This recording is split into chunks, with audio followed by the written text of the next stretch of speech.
Somalia, Key Updates February 16, 2025. By Hassan Shire, Channel 1. Piracy Resurgence. Somali pirates hijacked a Yemeni fishing vessel near EU. EU naval forces intervened, rescuing 12 crew members. Rising piracy highlights economic hardship and security gaps. 2.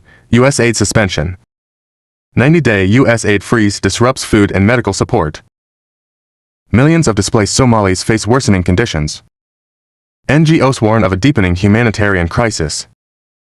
3. U.S. airstrikes on ISIS Somalia.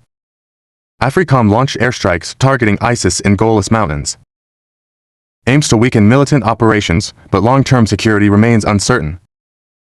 Somalia needs regional cooperation to stabilize. Conclusion: Somalia faces growing security and humanitarian crises. Urgent action is needed.